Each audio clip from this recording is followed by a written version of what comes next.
that just checked in. What's up guys, it's Kevin here. Today I'll be traveling in Teluk Intan and Sitiawan. I'm really excited to be here. Teluk Intan, the third largest town in Perak. I recently also just came from Sitiawan in my previous video.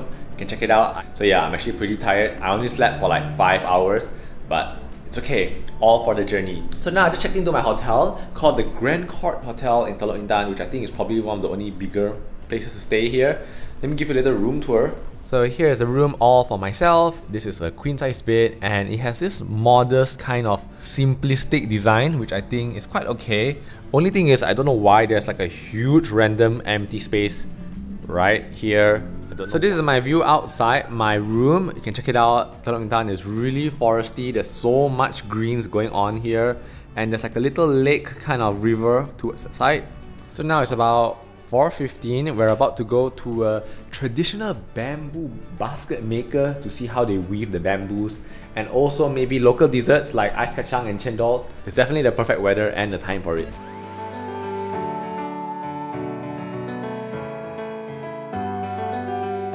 Alright, we're here at Hawaii. Apparently this is like a warung or something that has so many different things. They have local food like rojak and also ice kacang. All kinds of desserts here. It's really crowded.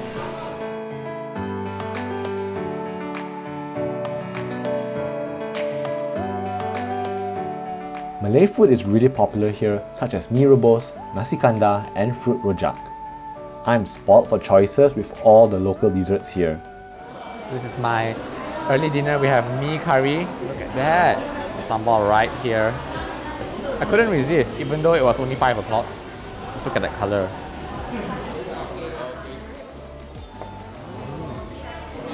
So good.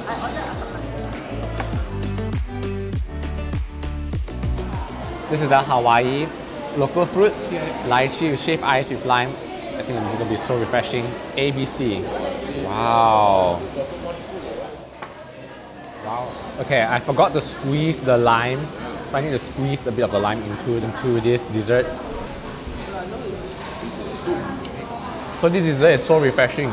The pineapple, watermelon. I feel so happy.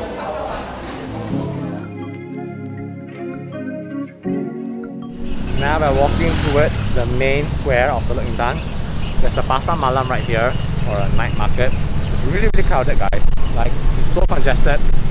Even this road that we're walking past by. Okay, the weather looks like it's gonna rain.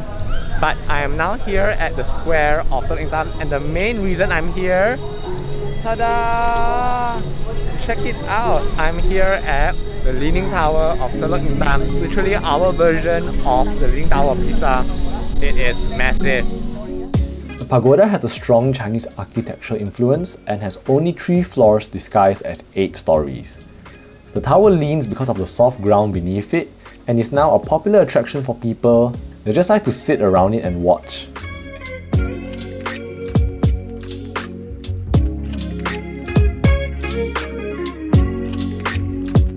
I literally waited here for 1 hour until the sky turned dark, about 7:15. And look at the tower right now. It's so gorgeous, lit up with the nice yellow-orange lights against the blue sky. Wow, that is so beautiful. It's almost like a giant lantern.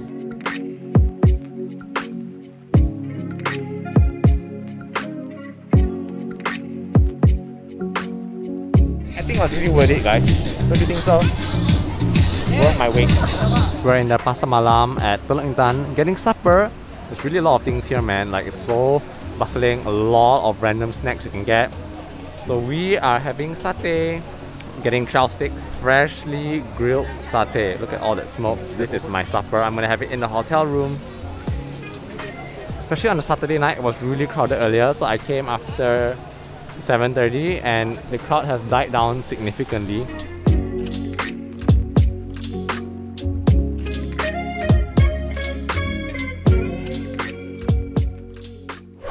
Good morning, guys. It's day 2 in Teluk Intan. I'm now ready for breakfast.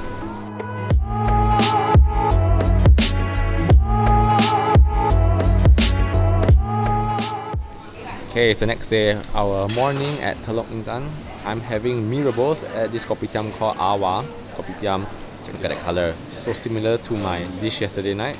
And again, have a huge lime here with these crispy bits. Over here we have mee kicap. Check it out. A huge portion in the morning. I'm just gonna squeeze this lime over to make it really nice and zesty. Our next destination is the river cruise at Teluk Intan. We're gonna ride on the cruise that's gonna go around this riverbank all around and show us different areas of Teluk Intan. Like, I always had a fascination with river cruises. I think it's really nice to just sit on a boat, especially when it's not too hot in the early morning, which is right now, and just enjoy the scenery, see the different birds and maybe even flora and fauna all around the riverbank. It's really soothing and also very calming. The fastest way to know about a city, literally, river cruise.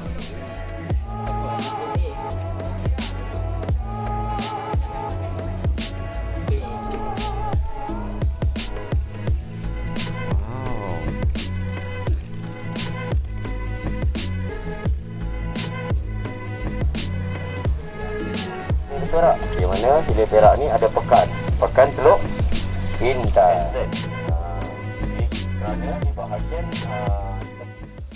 I was lucky it wasn't very sunny. The river was calm and the tour brought us to nearby sites. We saw sand mining boats all around, which was interesting.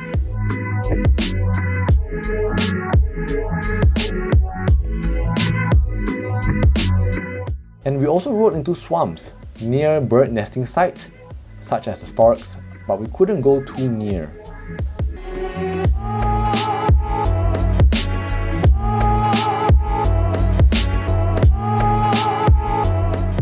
Our next stop is Sitiawan, about 1 hour's drive from Teluk Intan in the Manjong district of Perak. Most of its residents are Fuzhou Chinese, so Sitiawan is also named as Little Fuzhou.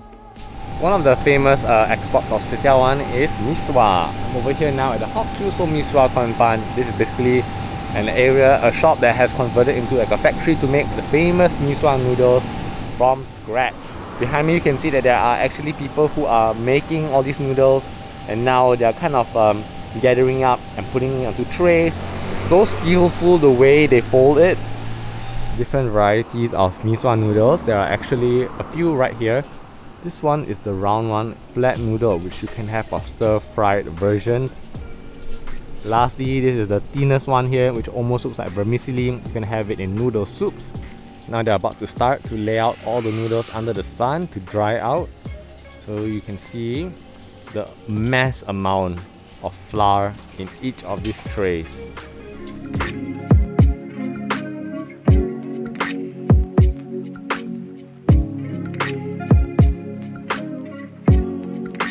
They can probably feed a feast for everyone, like a mega party. I wonder how many kilos are these? You think 100, maybe less? But I'm a noodle fan too. I really like to eat noodles, especially stir-fried, one of my favorites. That's a lot of noodles. They're supporting the economy. Yeah. We're now at this really beautiful place called Marina Island Pangkor and Resort. Basically, it's the place right before you take the ferry over the Pangkor Island. But the scenery is absolutely beautiful, so stunning, almost like a postcard. And there is this staircase here where you can take pictures at. It's almost like the staircase to heaven kind of scenario. I took a picture, which I think is really nice. The colors look so calm and peaceful here, although I think it's a bit too hot to sunbathe. But this area is a little bit interesting. It's almost like some kind of tourist resort attraction area where people just come here before they go over to Pangkor.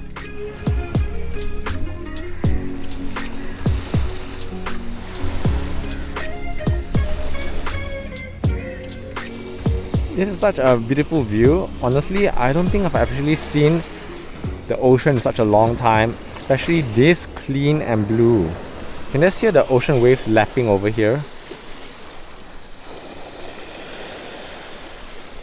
For dinner, I had Fuzhou Chinese food, as Sitiawan is famous for Fuzhou cuisine. The most popular is the red rice wine vermicelli. To me, it was a bit strange. The other foods were really tasty and savoury, especially the chili squid. Overall, they tasted almost similar to the normal Chinese food I usually eat. I just checked into my room. Literally, it's like a go tour with this whole journey. Check it out. My quaint little room, it's much smaller than the one at Teluk Intan. But honestly, I don't really mind because Literally, I just laze around here and play on my phone. I don't really need a big room. At this place called Apple Suites Hotel, it's literally like a shop lot, kind of a mini hotel. Literally, my view is just the back lane of someone's house. Yeah, I have no comments about this. This is where the best view award goes to. Okay, I'm putting on my sunscreen now because it's still so hot. It's gonna be 5 PM and we're gonna go out again for a really famous Hokkien temple called Tua Pek Kong. Quite excited because I saw the pictures. It looks epic, especially the big statues. Yeah, I think I'm all good.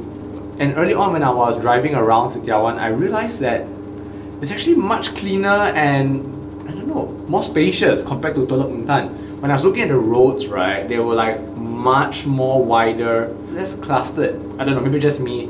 My first time actually vlogging in Sitiawan, and so far it's quite good. And one thing I realized about all these small towns is people here are just so chill compared to life back in KL. Like, I just wonder what do they do on a normal basis. And also, I don't actually see much young people or locals, like people my age or youth or uni students. Probably because most of them have moved out of these small towns and have congregated to bigger areas like Penang, Ipoh, KL, or even Johor. So it's kind of sad because all I see around here are just like older people, like aunties and uncles. Makes me wonder, okay, what's going to happen to the future of all these small towns?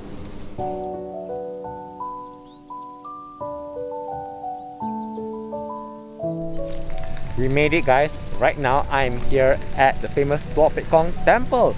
I am really shocked at just how enormous these statues are. They're so beautifully carved to honor the god of prosperity, Tua Pek Kong. It's a really big temple area. You can go in, the entrance is free. What's interesting is the temple is overlooking the sea. Behind me, over here is the sea. Come here for sunset after viewing the temple. It's going to be really amazing. I'm going to show you guys around right now. The temple is thought to be over 100 years old but has undergone rapid changes in recent years. I was blown away by the amount of detail. Some of the statues were also imported from China. The temple is also said to have received donations from lottery winners who may have prayed for lottery success and lucky numbers at the temple. You can walk around and admire the ponds, the pagodas, and the temples. Honestly, I feel like I'm in Imperial China. It's so calm and very lavish.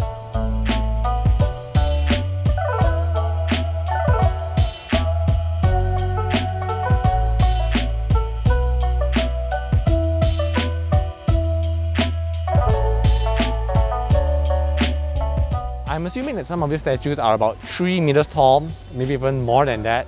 Way taller than any human being possible. So I feel like a dwarf standing next to all of these gorgeous statues.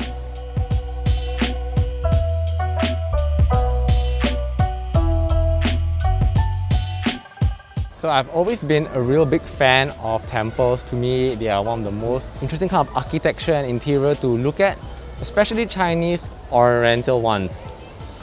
It almost feels like I'm transported to another world. Have you ever seen a more serene fountain area, which is just so gorgeous? There's like a mermaid over here, followed by all these Chinese mythology statues around too. And look at all of these koi fishes. There's so many of them.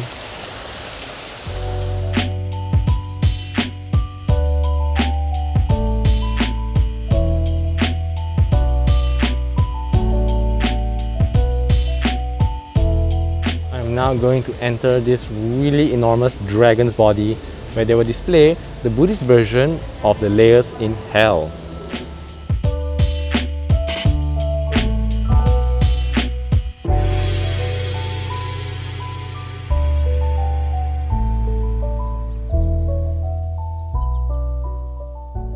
Right next to the temple is this pathway with this kind of raggedy trees. Honestly, it looks like a desolate place where bad dreams happen, but it's really different and interesting. Wow, it is low tide right now, so all the water has receded back into the ocean, which is right there. It's going to be sunset really soon, about 7, dropping down really low, giving off this nice opal orange shade of the sky. Okay, it's golden hour now. Everyone is taking photos of the sunset and it's so beautiful. The swamp of broken dreams. Yeah, this is literally where all your dreams go and just perish and die into the swamp. But I love the golden color of when the sunlight hits the trees. It just lights up. Look at that, so gorgeous. Between these two trees, simply amazing. One of the best things I've seen right here at Sitiawan.